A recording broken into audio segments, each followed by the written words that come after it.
Welcome to the Deep Dive. We take your sources, pull out the key insights, and help you get informed fast. So today, we're diving into something I think, well, anyone trying to write has heard a million times. Read more screenplays. Yeah. And yeah, sure, even just kind of passively reading helps, right? You get that gut feel for story shape, pacing. Yeah. You know, when it grabs you or when it kind of drags. Right. We want to show you how to go, well, way beyond just that gut feeling. Exactly, that intuitive sense. It's valuable, definitely a starting point. But like you said, it's really just the beginning. The real magic happens when you shift gears. Yeah. When you turn that passive reading into this like analytical superpower that can genuinely level up your craft. What's fascinating here, I think, is that to really learn, you got to switch into that analytical mode. You have to start asking questions, really testing your instincts. Yeah. You know, when I first started out, I read scripts like novels, just devour them. Yeah. It took me a little while to figure out I was missing, well, a whole layer of stuff. You mentioned shifting into an analytical mode. What does that actually look like in practice? Is it like taking apart an engine or more like, I don't know, seeing the hidden code? Huh. It's actually a pretty good analogy, the engine one, but maybe an engine designed specifically to create an emotional response. Yeah. Because screenwriting, I mean, at its core, it really is problem solving. Every single scene, every line, it's a choice the writer made to get an effect. And analytical reading, that's basically your masterclass in reverse engineering how they did it. Yeah. It teaches you how to spot problems clearly. You see when something feels off, you trace it back, figure out the source, and see how it affects, the whole story. It's kind of like being a forensic expert for stories. Okay, so not just reading for the plot, but really looking at the architecture underneath it, the DNA maybe. Precisely. The DNA is a great way to put it. And by doing that, you start building this vocabulary for structure, for stakes, character, tone. All of those crucial bits that make a script actually work. And the more you read with that kind of analytical lens, the more you'll just internalize how great scripts are put together, which, makes it way easier to spot problems in your own stuff before someone else points them out. Which brings us to the big question, right? How do we actually do that? Exactly. Because, knowing why it's important is one thing, but the practical how-to, that's where it really clicks. So where do we start? What's like the very first step to shift from just reading to analyzing?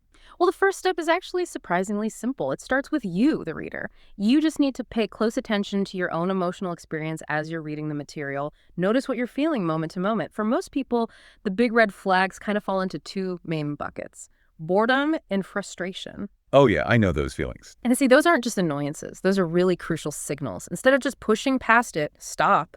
Pause right there. Ask yourself, why am I bored right now? Why am I frustrated? What feels like it's missing?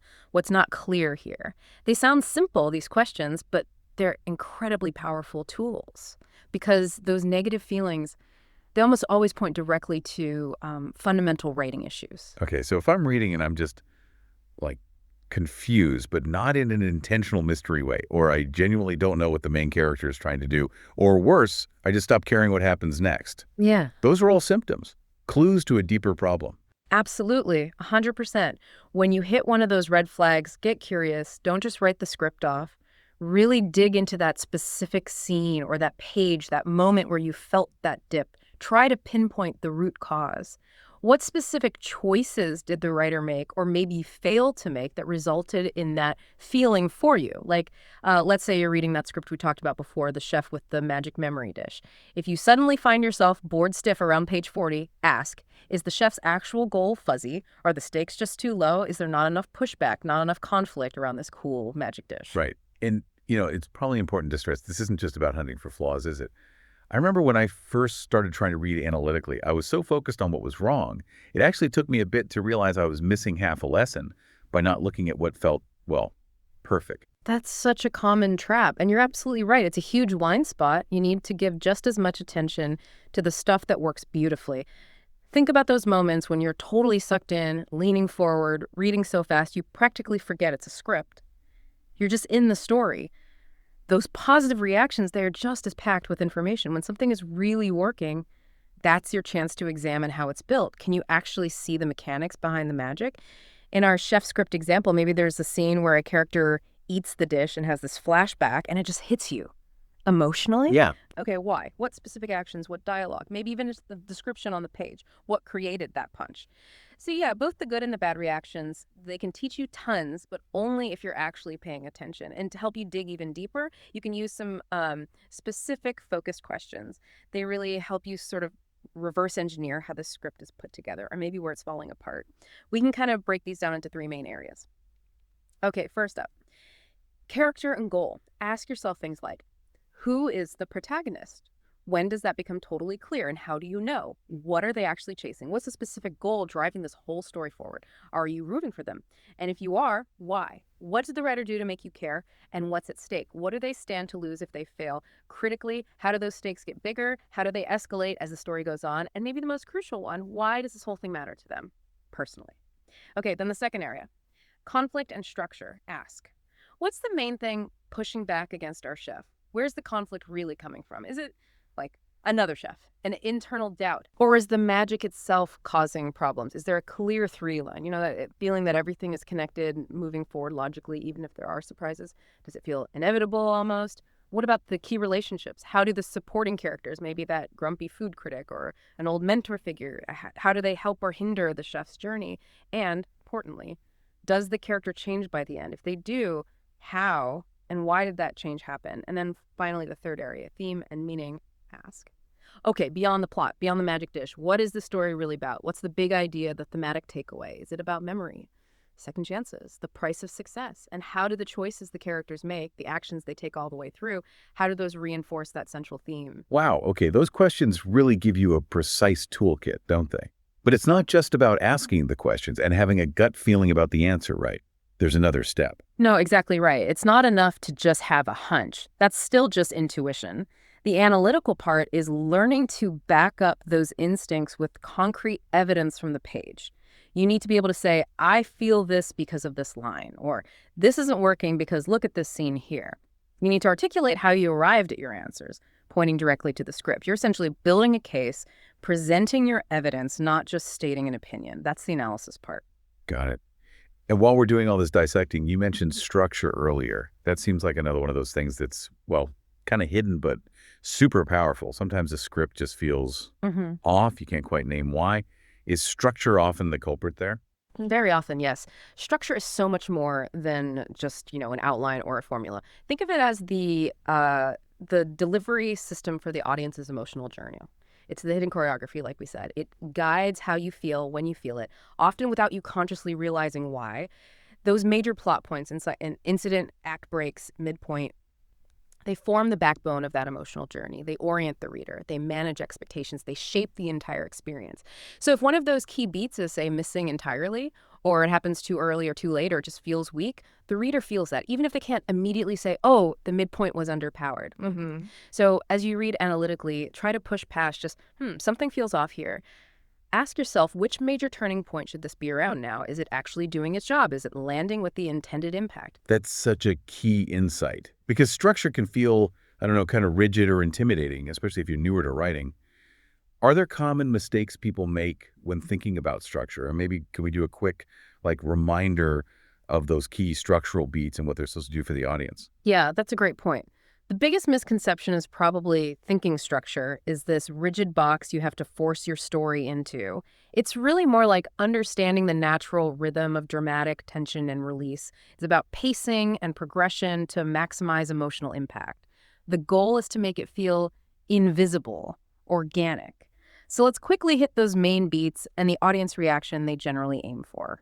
Okay, so first you've got the inciting incident. This is what kicks things off, right? It disrupts the main character's normal life, throws up a problem or an opportunity they kind of have to deal with. For our chef, maybe he accidentally creates that first magic dish or gets a foreclosure notice on his failing restaurant. And the audience immediately thinks, okay, now what's he going to do? Exactly. Then you get the break into Act 2. This is where the protagonist makes a decision, commits to a course of action, launches into the main adventure of the story. It clarifies the central conflict and what the actual goal is. So the audience is like, okay, that's what he's going to do. He's going to try and use this magic dish to save his restaurant. Right. Then smack in the middle usually is the midpoint. This is where things often intensify, right? It escalates the conflict or raises the stakes, maybe both. Often there's a big twist or the character has to change their approach. Maybe our chef's magic dish starts having weird side effects, like people getting stuck in memories, or maybe our rival chef steals a crucial ingredient. It kind of injects new energy and makes the audience lean in more. Precisely. Then, moving towards the end, you have the break into Act 3. This signals, okay, we're heading for the home stretch now. We're moving into the resolution phase. Often the protagonist makes a final, decisive plan, or maybe they have a low point and then recommit to the goal with new determination. Maybe our chef realizes the magic is too dangerous and decides he has to destroy it, even if it costs him everything. And that leads us to the climax. This is the big showdown. It resolves the central conflict that was set up way back at the break into Act 2. It answers the biggest question the story posed. Will the chef save his restaurant? Will he control the magic? Will he find peace? Whatever it is, it should give the audience that satisfying sense of closure. Absolutely. Now, just a practical tip here. If you're still getting your head around structure, it's often much easier to spot these big beats after you've finished reading the entire script. Yeah. Trying to identify the midpoint exactly on page 60 while you're still reading can be tricky. Zoom out first, get the whole picture, then look for how the big turns shape the overall arc. It gives you a much clearer view. This is all so useful. It really drives home that reading screenplays analytically, it's genuinely one of the most effective ways, and let's be honest, one of the most affordable ways to really sharpen your own storytelling instincts. The more you practice looking at scripts this way, the more intuitive it becomes, right? I guess the key takeaway is just stay curious. Stay engaged with what's on the page. Keep asking how the script is trying to answer those fundamental story questions and whether it's actually succeeding. That's it exactly. And here's something fascinating to think about. When you read a script that just flows beautifully, that feels effortless, it's so easy to completely miss the sheer amount of craft, the deliberate choices that went into making it feel that way. The real challenge, but also the incredible opportunity of reading to learn, is precisely that. You're taking something that looks seamless, maybe even simple, and you're carefully pulling it apart to see the intricate mechanism underneath, how it actually works. You're basically training your eye to see the choices behind the illusion. So the final thought is, don't just read and admire a great screenplay. Dissect it, study it, wrestle with it, learn everything you can from it. Because then when you sit down to face your own blank page, you'll bring so much more insight, so much more precision, and ultimately so much more craft to your own writing.